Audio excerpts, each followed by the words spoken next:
প্রত্যেক বছরের মতো এবারও আপনাদের নিয়ে চলে এসেছি আমাদের বন্দ্যোপাধ্যায় বাড়ির প্রাচীন ঐতিহ্যপূর্ণ কালী পুজোর কিছু দৃশ্য ভাগ করে নেওয়ার জন্য। সব চলে এসেছে পুজোর, পুষ্পাত্রটা সাজিয়ে নিচ্ছি।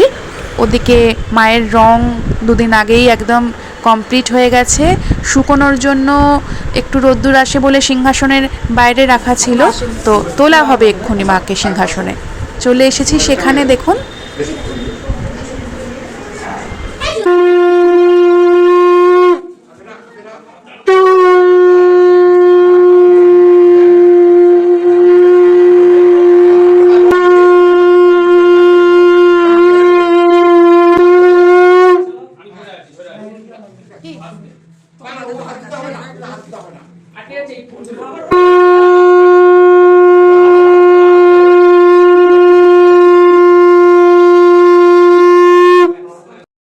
মাকে সিংহাসনে তোলা হলো, আপনাদের দেখালাম। এখন বাকি পান সাজানো থেকে শুরু করে যা যা এখানে পুজোর জন্য রেডি করার কাজ সেগুলো হচ্ছে। এরপরে চলে যাওয়া হবে ভোগের ঘরে, আর আমরা চলে যাব মাকে সাজাতে।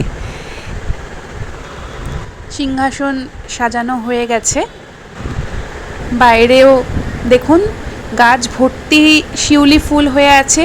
সন্ধে হয়ে গেছে,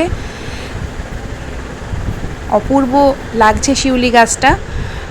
আর চারপাশে তো দীপাবলির আলোকসজ্জা দেখতেই পাচ্ছেন। আমাদেরও বাজি চলে এসেছে, শব্দবাজি নয়, এই আলোর বাজি কিছু আনা হয়েছে, সেগুলো সবাই মিলে বসে একটু আনন্দ করা হচ্ছে।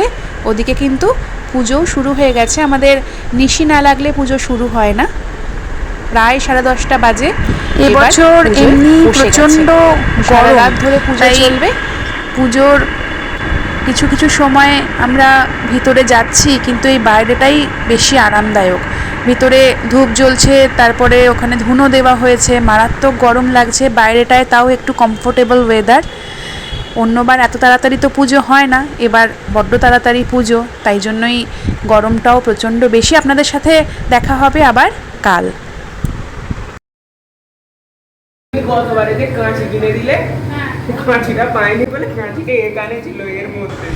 আমাদের গয়না খোলা চলছে, আজকেই ভাসান, তারপরে মাকে বরণ করা হবে।